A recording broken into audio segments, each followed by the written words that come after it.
que Dios les bendiga. Hoy día miércoles, día de tarde, donde vamos a tener la meditación de cada miércoles de oración, en el que ustedes van a estar orando ahí en su casa, yo voy a estar orando aquí en mi casa también, pero principalmente vamos a estar reflexionando en la palabra de Dios.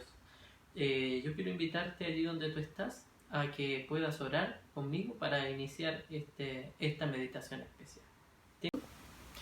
Querido Dios, te pedimos que tú puedas acompañar a nuestros hermanos y amigos que están al otro lado de la pantalla. Tú puedas, querido Dios, dar paz a sus corazones.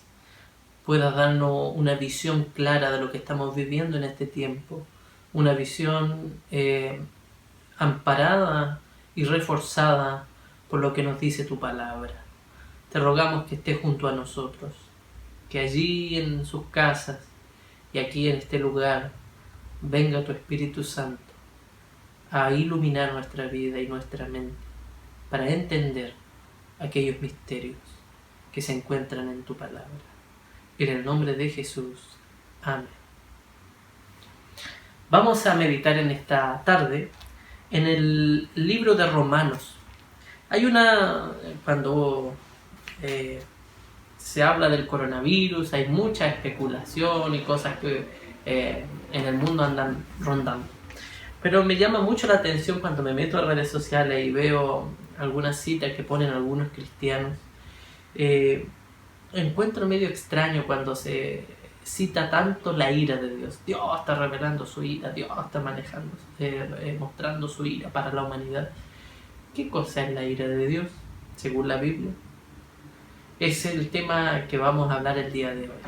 Así que anda, abre tu Biblia en Romanos. Le voy a dar tiempo para que te abra su Biblia y en el libro de Romanos, el capítulo 1, versículo 18. Romanos 1, 18. Vamos a hablar acerca de la ira de Dios en esta hora. Desde la perspectiva bíblica, no desfigurando lo que es la ira de Dios. La ira de Dios, dice el verso 18, se revela desde el cielo contra toda impiedad e injusticia de los hombres, que detienen con injusticia la verdad.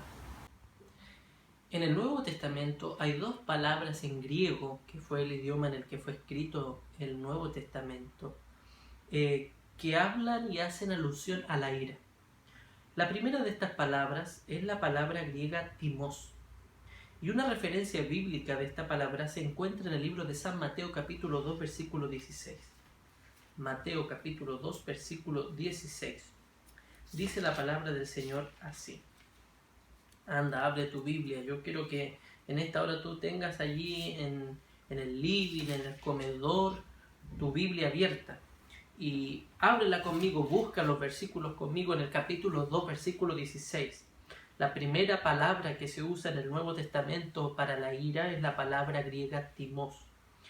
Y ella guarda relación a lo que hablábamos recién, a perder el control, a enojarse, a una pasión humana de nuestro carácter que sale a relucir. Pero no es en referencia a Dios. La palabra timos se ocupa aquí en referencia a Herodes. Dice el capítulo 16 del libro de San Mateo 2 así. Herodes entonces, cuando se vio burlado por los sabios, se airó mucho y mandó a matar a todos los niños menores de 2 años que había en Belén y en todos sus alrededores conforme al tiempo indicado por los sabios. Aquí la Biblia nos presenta la primera palabrita en relación a la ira, que es la palabra griega timos. Bueno, este es un descontrol, un enojo desenfrenado que recibió un hombre, no Dios, Herodes. Y ustedes saben lo que ocurrió con Herodes en el tiempo en el que Jesús había nacido. Los magos del Oriente habían ido a ver al niño Jesús y luego al regresar no habían pasado por el reino a avisarle a Herodes, sino que el ángel del Señor le había dicho que se fueran directamente a su tierra sin avisarle a Herodes. Esto lo enojó, ¿cierto? Allí se descontroló. Esta es la ira humana de la que nosotros mayormente entendemos y a veces se quiere desfigurar el carácter de Dios, haciéndole ver a Él como un Dios airado desde esta perspectiva. Pero hay otra palabra en griego para ira y es la palabra griega orge. Y la palabra griega orge aparece en el libro de San Marcos capítulo 3 versículo 5 y es la palabrita que aparece aquí en el libro de Romanos 1:18. La palabra griega orge guarda relación con una ira, un enojo positivo, un enojo que nos da, por ejemplo, cuando vemos que a alguien se le comete alguna injusticia. Nos enojamos, no nos gusta que hagan injusticia con el resto de las personas, los más débiles, por ejemplo. Un ejemplo te voy a dar de tu vida práctica. Imagínate que el trabajador más honesto de la empresa donde tú trabajas, del colegio donde trabajas, donde sea que trabajes, es acusado injustamente. Y tú sabes que detrás de esa acusación a tu compañero de trabajo hay una treta hecha por los seres humanos, los compañeros de trabajo que le tienen envidia y celo para acusarlo injustamente. Y ves que después el jefe llega y le envía a tu compañero de trabajo justo, ¿cierto?, ese sobre azul donde lo expulsan del trabajo. Dime si a ti no te daría un enojo, una rabia dentro. Bueno, esa es una rabia que no desemboca en un descontrol, sino un enojo por la injusticia que se está cometiendo contra tu compañero de trabajo. Bueno, esa es la palabra que se usa aquí en el libro de Romanos capítulo 1 versículo 18. Y está siempre asociado, aunque tú no lo creas, con la compasión. Mira, vamos a leer el libro de Marcos capítulo 3 versículo 5, donde aparece por segunda vez esta palabrita. Marcos capítulo 3 versículo 5, donde el Señor dice que Él se airó también. Aquí está hablando de Jesús. Cuando llevaron, ¿cierto?, a un hombre con la mano seca a Jesús y Jesús lo sanó en día sábado y allí se enojaban, ¿cierto?, los fariseos, porque Jesús había hecho este milagro, había hecho el bien en sábado. Entonces, dice el capítulo 3, dijo al hombre que tenía la mano seca, levántate y ponte en medio. Y les preguntó, ¿es lícito en sábado hacer bien o hacer mal, salvar la vida o quitarla? Pero ellos callaban. Verso 5, ahora está la palabra ira. Entonces, mirándolo con ira, entristecido por la dureza de sus corazones, dijo al hombre, extiende tu mano. Él la extendió y la mano fue restaurada y sana. Mira, aquí el Señor se airó. Aparece el texto bíblico de la ira de Dios. Porque los fariseos querían hacer algo parecido a la historia que te conté que puede haberte ocurrido a ti en tu empresa o tu trabajo. La ira de Dios está acompañada de una tristeza, no una ira desenfrenada. Jesús nunca perdió el control. Nunca su ira fue una cólera. Una vez que lo vimos muy enojado, fue también cuando echó a los que estaban en el templo vendiendo, ¿te acuerdas? Hay una escritora inspirada que escribió en un libro llamado El deseado de toda la gente, que cuando Jesús se airó en esa oportunidad, lágrimas brotaron de sus ojos. Y es esta la ira de la que quiero hablarte, que es la ira correcta que la Biblia presenta. No es que Dios, airado con la humanidad, envíe pestes para destruir a los seres humanos, porque Él está encolerizado. Y la forma como Él manifiesta su ira es a través de estos juicios duros que Él envía a la humanidad. No, para nada. Esa visión de ira es una visión equivocada. Es la visión más pagana de la ira que una visión bíblica correcta. En las religiones paganas, los dioses se airaban y se encolerizaban. Y para apaciguar su ira se hacían sacrificios.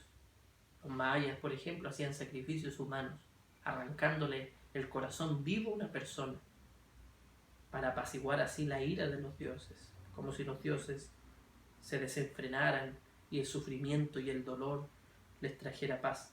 El Dios de la Biblia no es así. La ira de Dios no es así.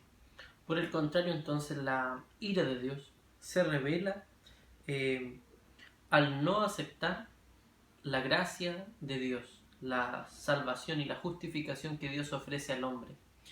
El verso 17, cuando se menciona sobre la ira divina orgé, que ya hablamos que es la palabra griega que se ocupa acá, la ira de Dios siempre está asociada con la buena noticia del Evangelio.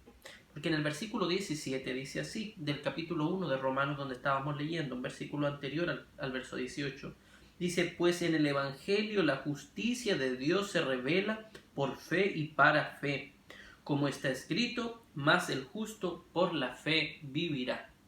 Por lo tanto, la ira divina se manifiesta al rechazo de la humanidad por la justificación que Dios le ofrece gratuitamente a través de la salvación que Él entrega, el perdón otorgado en la cruz de Jesús por ti y por mí. Hermano y amigo, ahora que hemos entendido qué es la ira de Dios, no desfiguremos el carácter de Dios con su ira. La ira de Dios no es otra cosa que entregar el mundo en un desarrollo natural de sus pasiones, entregar el mundo y ya no frenar el mundo por todas estas cosas que quieren invadir nuestro planeta, virus, enfermedades, guerras, pasiones humanas desenfrenadas. Todas ellas se mantienen actualmente sujetas por la poderosa intervención del Espíritu de Dios que está aquí controlando. La Biblia en el libro de Apocalipsis menciona 4 ángeles que están en los 4 vientos de la tierra sujetando las pasiones, sujetando los vientos de guerra, los vientos de enfermedades para este mundo, porque aún hay tiempo, porque la gracia de Dios aún es entregada para ti y para mí. La puerta de la gracia está aún abierta, pero la ira de Dios se manifestará cuando la puerta de la gracia se cierre y los vientos se suelten, dice el libro de Apocalipsis. Cuando ese día llegue, ya no habrá intervención del Espíritu Santo para controlar este mundo. Este mundo quedará a merced del enemigo de Dios, de Lucifer, quien mostrará que su gobierno trae como consecuencia ruina, miseria, enfermedad y dolor. En este gran conflicto hay un Dios y un reino, y está el enemigo de Dios y su reino. Pero poco antes de que el reino de Dios tome el control de este mundo, Él lo soltará y lo dejará a merced del enemigo, para que Él manifieste ya completamente su carácter para destruir a la humanidad. Hermano y hermana, que Dios te bendiga en esta hora, que tengas la paz del cielo, que disfrutes junto a tu familia, en paz, en tranquilidad. Si entregaste ya tu vida a Jesús, recibe la paz que el cielo te otorga. Mira el carácter de Dios tal cual es. Hay buenas noticias para la humanidad. Aún hay mensajes positivos que entregar. La ira de Dios no se ha consumado aún. La ira de Dios no es una cólera desenfrenada. La ira de Dios no es un arrebato divino. No. La ira de Dios siempre aún va acompañada de su misericordia por ti y por mí. Ahora quiero invitarte, hermano, allí en tu hogar, que puedas meditar en el himno que voy a dejar aquí abajito en el link cuando termine esta conferencia. Luego de cantar el himno, yo quiero invitarte allí en tu casa también que tú puedas orar.